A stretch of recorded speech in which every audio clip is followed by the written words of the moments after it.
when an atheist professor publicly mocked God in front of Barron Trump. He thought it would be an easy victory. What he got instead was total humiliation. But before we dive into the details, let me know in the comments where you're watching from. This incident took place at one of those prestigious academic conferences where America's brightest young minds gather. It was the kind of event where professors loved to showcase their intellectual superiority and progressive ideals. Among the attendees was Barron Trump, who had earned his place through academic excellence. However, many whispered that he was only there because of his last name. One of the most prominent figures at the event was Professor Richard Anderson, well known throughout academic circles for his sharp wit and even sharper tongue. A self-proclaimed champion of modern thinking, he had built his reputation on ridiculing traditional values, particularly Christian beliefs. His lectures were not just educational sessions, they were performances. In his classroom, faith was the punchline, and God was the joke. That morning, as students filed into the grand lecture hall, a buzz filled the air. Professor Anderson's reputation preceded him, and everyone knew his lectures resembled intellectual gladiator matches. What they didn't know was that today's match would have an unexpected champion. The professor began his lecture with his usual flair, pacing the front of the room like a predator sizing up its prey. His topic: leaving antiquated beliefs behind, embracing modern rationality. His sharp eyes scanned the room before landing briefly on Barron. A slight smirk played at the corners of his mouth. Little did he know, he was about to face the most challenging and humbling experience of his academic career. "Let's address the elephant in the room," Professor Anderson declared, folding his arms across his chest. "Studies consistently show an inverse correlation between intelligence and religious belief. In simpler terms for those who might need it," he added with a smirk, locking eyes with Barron, "the smarter you are, the less likely you are to believe in supernatural fantasies." A few students shifted uncomfortably in their seats as the professor pulled up a graph on the large screen behind him. "See this declining line?" he continued, gesturing toward the chart. "This is what happens to religious belief as IQ and education levels rise. Fascinating, isn't it? Though, I suppose some people's family traditions," he threw another pointed look at Barron, "make it harder for them to accept basic cognitive development." A quiet murmur spread through the hall as students exchanged glances. Some chuckled nervously, while others remained silent, unsure how to react. From his position near the back, Professor Thompson, one of Anderson's colleagues, watched with growing concern. He had seen Anderson be provocative before, but this was different. This was personal. Anderson, still reveling in his moment, seemed unaware that he had crossed the line. He was about to learn a lesson, one he would never forget. "I find it truly remarkable," Anderson continued, his voice dripping with intellectual superiority. "In this room, we have some of the brightest young minds in America, future scientists, leaders, thinkers. Yet, I guarantee that some of you still cling to these primitive beliefs, unable to break free from your cognitive limitations." Barron sat perfectly still, his jaw tightening almost imperceptibly, unlike the other students, who either nervously laughed or stared down at their desks. He met the professor's gaze with unwavering composure. This only seemed to fuel Anderson's contempt even further. "Tell me," Anderson challenged, removing his glasses and leaning forward on his podium, "what does it say about someone's intellectual capacity when they still believe in an invisible sky daddy in 2025? When their cognitive development is so stunted that they need fairy tales to explain the world?" His eyes locked onto Barron. "Perhaps some of our more politically connected students would care to enlighten us." The tension in the room was palpable. Students sat frozen, their breaths held as the professor's thinly veiled attack lingered in the air. Some exchanged uneasy glances, while others shifted in their seats, unwilling to draw attention to themselves. But none of them, not even Anderson himself, were prepared for what happened when Barron finally stood up. "Actually, Professor," Barron's voice cut through the charged silence, calm and measured, "I would be happy to address your concerns about cognitive development." A smirk spread across Professor Anderson's face. Well, he said, his tone laced with sarcasm.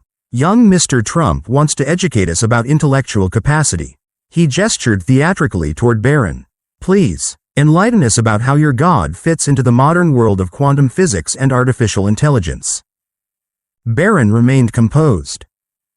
First, he replied, his voice steady, I find it interesting that someone who champions intellectual discourse would resort to mockery instead of actual academic discussion. A few murmurs and faint chuckles rippled through the lecture hall. Professor Anderson's smirk faltered slightly. This wasn't the fumbling response he had expected. Oh, please, Anderson interrupted, waving a hand dismissively. Spare us the Sunday school lessons. I've spent 30 years studying cognitive development. Are you suggesting you know better? I'm suggesting, Barron continued, his voice gaining strength, that your bias is showing. Professor, you claim to follow the evidence. Yet you ignore the countless brilliant minds throughout history and today who reconcile faith and reason. Anderson scoffed, shaking his head. Newton, Planck, Collins, Barron listed, unfazed. Ancient history, Anderson snapped, is God a magician, too? Is that what you're going to tell us next? His attempt at humor fell flat. Students sat in silence, their eyes darting between Anderson and Barron, awaiting the younger man's response. You know what's fascinating, Professor? Barron asked, standing straighter. You mock faith while displaying your own kind of religious devotion, a blind faith in your own intellectual superiority. Barron continued, his voice unwavering. You've created your own form of dogma, where anyone who disagrees with you must be cognitively inferior. The room fell silent. Professor Thompson leaned forward in his seat, watching as his colleague's face reddened. Anderson had not anticipated this level of articulation, this calm, precise dismantling of his assumptions. His next words came out almost as a snarl. Fine, Mr. Trump, you want to debate? Let's debate, he spat. Come down here and explain to us all how your medieval beliefs survive scientific scrutiny. Show us this superior intellect of yours. As Barron began making his way to the front of the lecture hall, no one could have predicted how this challenge would end, least of all Professor Anderson himself. The hall was utterly silent. Every eye was locked onto Barron, who moved with deliberate composure. Professor Anderson, standing tall, exuded confidence, clearly anticipating an easy victory over this young believer. But something in Barron's demeanor, his unshaken calm, made a few students exchange uncertain glances. Since you mentioned quantum physics earlier, Barron began, his voice clear and steady. Let's start there. You claim faith is incompatible with modern science. Yet quantum mechanics itself has shown us that reality is far stranger than our limited human minds can comprehend. Oh, please, Anderson interrupted with a dismissive wave. Don't try to use quantum mechanics to justify. I'm not finished, Professor, Barron interjected, polite but firm. A flicker of irritation crossed Anderson's face. You spoke about cognitive development. Barron continued. Let's discuss that. You argue that belief in God indicates lower intelligence. Yet you ignore the extensive research showing that faith often correlates with higher resilience, stronger community bonds, and better mental health outcomes. Anderson's face twitched. This wasn't going according to his plan. Correlation doesn't equal causation, Anderson snapped.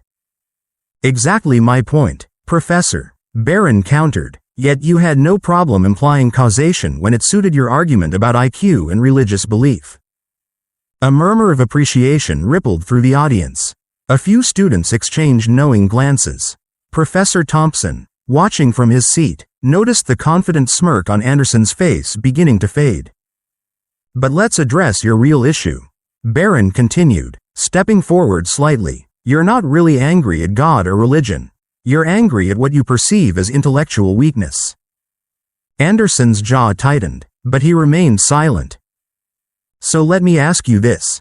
Barron pressed on. What's more intellectually honest, admitting there might be things beyond our current understanding? Or arrogantly claiming we've figured it all out? Anderson's face reddened. He opened his mouth to respond but hesitated. That's not. When you mock faith, Barron interrupted, his voice steady but pointed. You're not just mocking me or my beliefs. You're mocking the billions of people throughout history who have found meaning, purpose, and profound truth in their relationship with God, including, I might add, he gestured slightly, many of the scientists whose shoulders you stand on. The weight of Barron's words hung in the air. Students sat in stunned silence. Anderson, for the first time, seemed at a loss for words. The professors. Professor Anderson's composure was cracking. He hadn't expected this level of articulation, this calm, methodical dismantling of his assumptions. Students who had been smirking earlier were now watching Barron with growing respect. So tell me, Professor, Barron continued, his voice now carrying an unmistakable edge of challenge. What's more indicative of stunted cognitive development, believing in a higher power or believing that mockery is a substitute for actual intellectual discourse? The room held its breath. Professor Anderson opened his mouth to respond, but for the first time in his career, he found himself completely unprepared for what was coming next. He gripped the podium, his knuckles turning white. You're twisting things, he sputtered. Science has explained everything that religion once claimed was divine intervention. Has it? Barron's response was measured, controlled. Then perhaps you can explain consciousness. Professor, the origin of life itself. Why the universe's physical constants are perfectly tuned for life to exist. Anderson's jaw tightened. Those are just gaps in our current knowledge. Exactly, Barron interjected, his tone sharp yet composed. Gaps in our knowledge, yet you're so certain that nothing divine could possibly exist within those gaps. Isn't that, in itself, a form of blind faith? The audience was completely captivated now. Several students who had laughed at Anderson's earlier mockery were nodding along with Barron's points. Some exchanged glances, realizing that this debate was not unfolding as they had expected. But let's talk about your real argument, Barron continued, stepping forward slightly. You suggest that faith is a crutch for the intellectually weak. Yet here you are, using your academic position as a crutch to bully those who disagree with you. So tell me, Professor, which one of us is really displaying intellectual insecurity? Anderson's face had turned a deep shade of red. His fingers tightened around the podium, his confidence slipping with every passing second. Now listen here, you. No, Professor, you listen. Barron's voice was firm but respectful, his words cutting through the tension like a blade. You claim to champion free thinking, yet you ridicule anyone who thinks freely enough to disagree with you. You preach intellectual superiority while displaying intellectual intolerance. The tension in the room was electric. Professor Thompson shifted uncomfortably in his seat, watching as his colleagues' carefully cultivated authority crumbled before his eyes. It was clear now this was no longer a battle of intellects. It was an exposure of arrogance, a reckoning long overdue. So here's my question for you. Barron paused, his gaze steady, his voice unwavering. If belief in God is such a sign of intellectual weakness, why are you so threatened by it? Anderson opened his mouth, then closed it. No words came out. The silence in the room was deafening. Students, once eager to side with Anderson's ridicule, now sat motionless, their expressions shifting from amusement to contemplation. Barron took a breath, preparing to deliver his final argument, one that would leave the professor wishing he had never started this confrontation. I'll tell you why you're threatened, Professor. Barron's voice carried clearly through the silent hall. Because deep down, you know that your entire worldview rests on a fundamental contradiction. Anderson gripped the podium tighter, his knuckles turning pale. What contradiction? Barron stated, his voice steady and unyielding. You claim to follow evidence and reason, yet you've made an absolute negative claim that God cannot exist. Any true scientist knows that proving a negative is impossible, so your certainty isn't scientific at all, it's dogmatic. Professor Anderson's face paled slightly. Students who had been diligently taking notes were now frozen, their pens still in hand, completely transfixed by what was unfolding before them. Furthermore, Barron continued, his tone unwavering, you mock people for finding meaning in faith, yet you've turned your own atheism into a kind of religion. You preach it with the same fervor that you criticize in believers. The only difference is that you've replaced God with your own intellect." A few students nodded vigorously. Even some who had initially sided with the professor were now visibly engrossed in Barron's dismantling of their teacher's arguments. But here's the most telling contradiction. Barron paused, his eyes locking onto Anderson's. "You claim that believing in God is a sign of lower intelligence. And yet, here you are unable to counter even basic theological arguments from a student. So which is it, Professor? Are believers intellectually inferior, or are you just intellectually unprepared?" The silence was absolute. Professor Anderson's mouth opened and closed, but no words came out. His entire academic career had been built on intimidating students with his supposed intellectual superiority. But now, he found himself on the receiving end of a challenge he was unprepared for. Barron took a step closer. "And here's the question that I think will truly expose the flaw in your reasoning," he said, his voice calm but commanding. "You argue that faith in God is irrational. Yet, you have faith that consciousness arose from unconscious matter. That life emerged from non-life. That order somehow came from chaos, all without any divine guidance. So tell me, Professor, which requires more blind faith, believing in a divine creator or believing that nothing created everything?" Professor Anderson's expression made it clear he had no answer. And in that moment, he realized the terrible mistake he had made in challenging Barron Trump's faith. The silence in the lecture hall was deafening. Professor Anderson stood frozen, his mouth slightly open, clearly searching for a response that simply wouldn't come. Students leaned forward in their seats, waiting, anticipating, hoping for some kind of rebuttal to Barron's devastating logic. Well, that's not," Anderson stammered. His academic prowess, which he had spent decades cultivating, was crumbling before everyone's eyes. His hands trembled slightly against the podium. "The fact is, Professor," Barron continued, still respectful but firm, "your bias against faith isn't based on reason or evidence. It's based on prejudice. And as you often teach, prejudice is the enemy of true intellectual discourse." That was the moment Professor Thompson chose to intervene. "Perhaps," he called out, rising from his seat, "we should return to our scheduled program. We have a lot of material to cover today." Barron, recognizing the mercy being offered. Barron nodded graciously. "Thank you for allowing me to share my perspective, Professor Anderson," he said, turning to return to his seat. His dignified exit only served to highlight Anderson's earlier rudeness.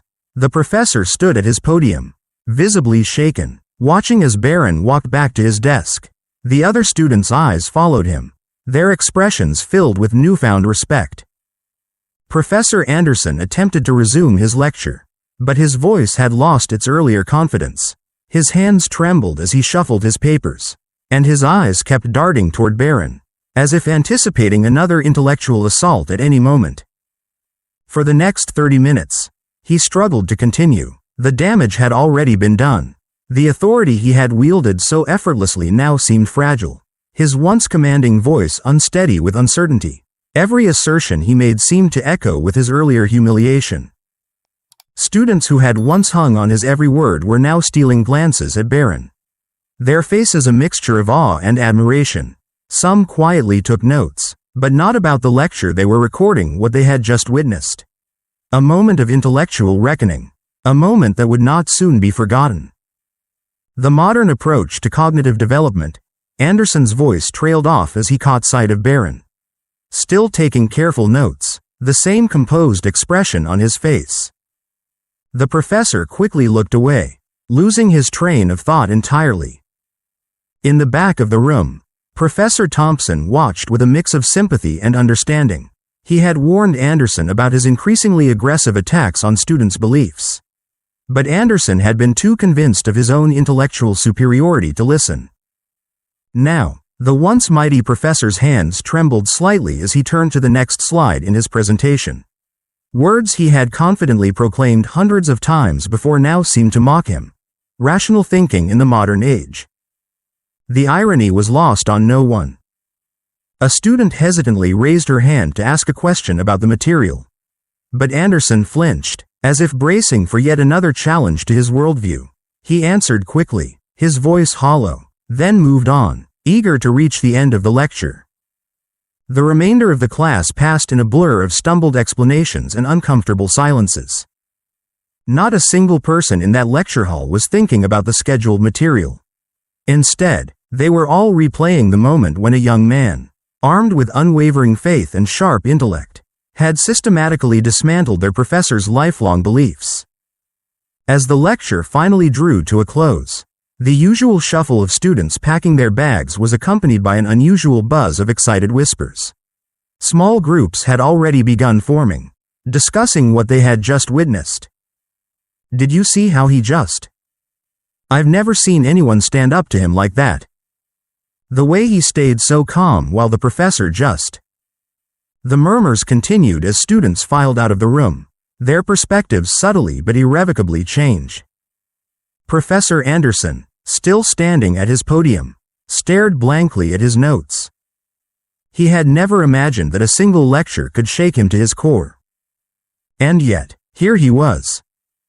Anderson barely managed to dismiss the class, his usual authoritative closing remarks reduced to a mumbled, "We'll continue next time." His hands shook as he gathered his materials, carefully avoiding eye contact with anyone.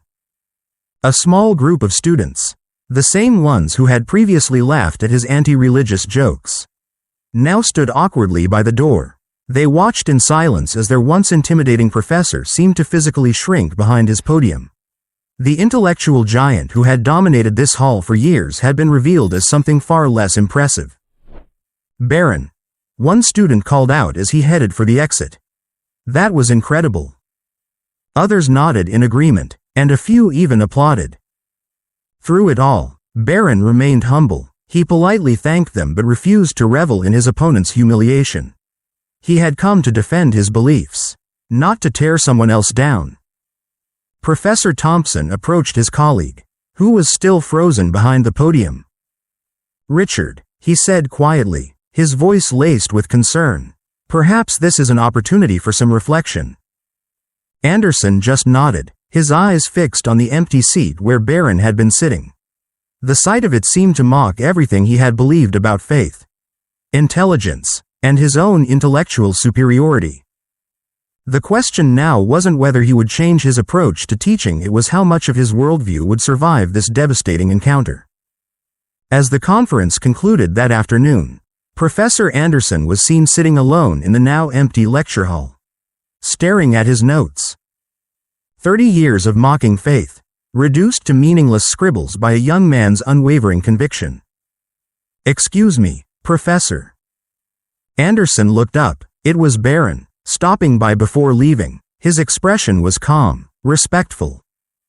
For the first time that day, Anderson's arrogance was gone, replaced by something new: respect.